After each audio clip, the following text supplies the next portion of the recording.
가사 관리. 현실적인 문제 몇 가지를 고려해보자. 이 문제들은 낭만이라는 주제와 동떨어진 것처럼 보이지만 살펴볼 필요가 있다. 오늘날 우리는 과거의 전통적인 성 역할을 초월 또는 분실했지만 그 대안을 찾지 못했기 때문이다. 과거의 남자는 남자 일을 하고 여자는 여자 일을 했다. 그 일이 무엇이든 말이다. 전통적인 역할 분담은 현대인이 생각하는 것보다 훨씬 더 유용하다. 현대인은 자유와 선택을 지나치게 용인한다. 지금보다 느리게 변했던 사회에서는 모든 사람이 각자에게 주어진 의무를 알고 있었다. 물론 사람들 간 긴장이 있었지만 적어도 어떤 틀이 있었다. 당신이 누군가와 함께 살 때 각자가 해야 할 일을 정하는 틀이 없다면 매번 싸워서 이기거나 협상을 해야 한다. 협상에 능하면 좋겠지만 애석하게도 그런 사람은 드물다. 당신이 사랑하고 좋아하는 사람과 앞으로도 계속 좋은 감정을 유지하면서 평화로운 가정을 이루고 싶다면 누가 무엇을 할지 확실하게 정해야 한다. 그것이 성 역할에 대신한다. 누가 침대를 정돈할까? 그 일을 언제 할까? 얼마나 완벽하게 정돈해야 둘 다 만족할까? 그런데 이 기준이 확실하지 않으면 대화는 금세 거칠어진다. 침대 정돈했어. 글쎄, 잘 된 것 같진 않은데? 당신에겐 모든 게 부족해 보이지. 내가 침대 정돈을 잘 못하는 것 같으면 그만둘게. 앞으로는 당신이 해. 그게 아니라 당신이 기준을 조금 높여야지. 침대 정돈만이 아니라 이 문제가 해결되기까지는 며칠이 걸릴 수 있다. 침대를 정돈하는 문제 하나를 해결했다 해도 하루를 시작하고 첫 10분간의 평화만 이룩했을 뿐이다. 게다가 그 밖에도 해결해야 할 문제가 많다 보니 침대 문제는 나중으로 미뤄질 수도 있다. 어쩌면 앞으로 60년 동안 침대를 정돈하는 문제는 미해결 상태로 남아 있을 수 있다. 하지만 침대 문제가 해결되지 않으면 1년 365일, 하루가 시작될 때마다 문제가 되고 아침에 눈을 뜨거나 침실에 들어갈 때마다 적어도 마음속으로는 화가 치밀 것이다. 그리고 다른 일들이 삐그덕거리기 시작할 것이다. 여기에는 좋을 게 하나도 없다. 누구의 경력을 우선시할 것인가? 언제? 그리고 왜인가? 아이들 교육과 훈육은 어떻게 시키고 누구에게 맡길 것인가? 청소는 누가 할까? 식탁은 누가 차릴까? 쓰레기 내놓는 일은? 욕실 청소는? 은행 계좌는 어떻게 개설하고 관리할까? 장보기는 누가 할까? 옷 구입은? 가구 구입은? 기타 등등. 가정을 제대로 운영하려면 200가지 일을 처리해야 한다.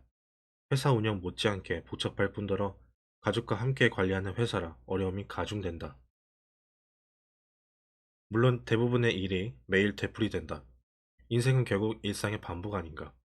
당신은 그 많은 책임을 하나하나 놓고 협상을 하거나 영원히 밀고 당기기를 하면서 고집과 침묵과 적당한 협조를 무기 삼아 조용히 싸워 나가야 한다. 이런 태도는 낭만적인 상황을 만드는 데 전혀 도움이 되지 않는다. 결론을 말하자면 모든 가사 관리는 확실한 토대 위에 놓여야 한다. 가사 관리는 놀라우리만치 해결하기 어려운 문제다. 두 사람 사이의 수많은 책임을 위계화하여 의식적으로 분류해야 하기 때문이다.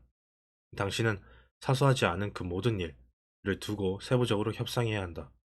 누가 식사를 준비할 것인가? 언제 할 것인가? 다른 일두가 맞벌이할 때 그 가치는 얼마인가? 상대가 주방 일을 제대로 했을 때 어떻게 고마움을 전할 것인가? 먹고 난 그릇은 누가 식기세척기에 넣을 것인가? 어떤 그릇을 사용할까?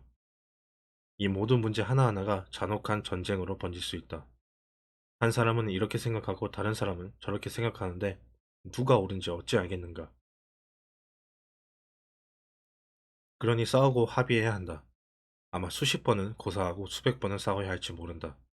하지만 그 싸움에는 목표가 있다. 우리는 해결책을 찾아서 그 문제로 더 이상 싸우지 않기를 원한다. 다시 말해 싸움의 목표는 평화다. 평화는 협상을 통해서만 얻을 수 있는데 그러려면 크고 심각한 갈등에도 흔들리지 않는 아주 강한 의지가 필요하다. 다음에 해야 할 일은 현실적이고 개인적인 문제에 관해 일주일에 90분씩 배우자와 솔직한 대화를 나누는 것이다. 30년 차 임상 심리학자로서 또한 30년 차 결혼 선배로서 내가 깨달은 점이다. 회사에서 별 문제는 없어? 당신이 보기에 아이들은 어떤 것 같아? 집 주변에 손봐야 할 곳이 있어? 다음 주에도 사이좋게 지내려면 뭘 해야 할까? 그냥 현실적인 대화면 된다. 당신에게 이야기가 있고 배우자에게 이야기가 있는 것처럼 두 사람에게도 공통의 이야기가 있기 때문이다. 당신이 당신의 이야기를 알리려면 당신은 말을 해야 하고 배우자는 들어야 한다. 그런 대화가 가능하려면 지속성이 필요하다. 갑자기 일주일치를 하루에 몰아 90분 동안 대화할 필요는 없다. 하루에 15분씩 나눠서 할 수도 있다. 실용적인 대화를 스스럼없이 나누다 보면 상대방이 어디쯤 있는지 알게 되고 상대방도 당신이 어디쯤 있는지 알게 된다. 일주일에 90분을 채우지 못하면 재고 물량이 쌓이듯 두 사람의 이야기에 구멍이 나기 시작한다. 구멍이 커지다 보면 어느 순간부터는 내가 어떤 사람이고 내 배우자가 어떤 사람인지 모르게 되고 서로 멀어진다. 관계에서 논리적 일관성이 깨지는 그런 상황은 위험하다. 내담자의 결혼 생활 문제를 함께 풀어나갈 때 우리는 지극히 평범한 일상에 주목한다. 나는 휴가, 집안 행사, 특별한 사건에 관심을 두지 않는다. 그런 것들이 중요하지 않아서가 아니라 일상적인 일처럼 필수적이지 않기 때문이다. 바로 잡아야 할 것은 일상의 일들이다. 내가 알고 싶은 것은 당신의 평범한 하루가 어떤 상호작용들로 채워지는가다. 아마 당신은 함께 일어나 함께 식사할 것이다. 아침에 일어나 씻고 나갈 준비를 하고 아침 저녁으로 함께 식사를 하는데 하루에 5시간 소요된다. 이는 깨어있는 시간의 3분의 1이고 인생의 3분의 1이다. 일주일로 치면 35시간인데 이는 주 노동시간과 같다. 이 시간을 노려라. 스스로에게, 서로에게 이렇게 질문하라. 이 시간을 어떻게 이용하면 좋을까? 아침에 깨어있는 시간을 어떻게 하면 즐겁게 보낼 수 있을까? 식사하는 동안 게임에 한눈 팔지 말고 정중하고 세심하게 서로를 배려하며 관심을 보인다면 어떨까? 유쾌하고 따뜻한 분위기를 만들어 보면 어떨까? 저녁에 퇴근하는 순간을 생각해보자. 하루에 10분이라고 해보자. 그렇다면 일주일에 1시간인데 1년이면 50시간, 그러니까 주 노동시간의 1.5배에 달한다. 1년 동안 문을 열고 들어와 인사를 나누는 것에 주 노동시간의 1.5배를 쓴다면 그건 삶의 상당한 부분이다. 당신이 현관에 들어설 때 누군가가 반갑게 당신을 맞이하는가? 아니면 스마트폰에 빠져 당신을 무시하는가? 당신들이 함께하는 평범한 일들, 매일 하는 일들이 모여 당신의 인생을 이룬다. 따라서 그 일들을 바로잡는다면 예상보다 훨씬 더 큰 효과를 볼 수 있다. 과사 관리를 조화롭게 하는 전쟁에서 성공한다면 두 사람 모두 승리자가 된다. 그런 뒤 당신은 개성 넘치는 부티크 호텔이나 부모님의 시골 오두막이나 편의시설이 다 갖춰진 리조트나 여행지에서 낭만적인 휴가를 보낼 때 또는 앞에서 제안하는 외출, 둘 다 꺼림칙하게 생각했던 격주 데이트에서 그 시간에 집중할 수 있다. 먼저 이 일들부터 바로 잡아라.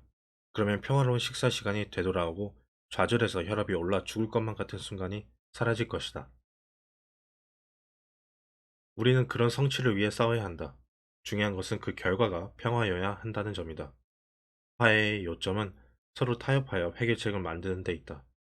부부라면 누구나 두 사람이 공유하는 모든 책임과 기회, 마주치는 모든 장애물에 대하여 원만한 타협점에 이르기 원한다.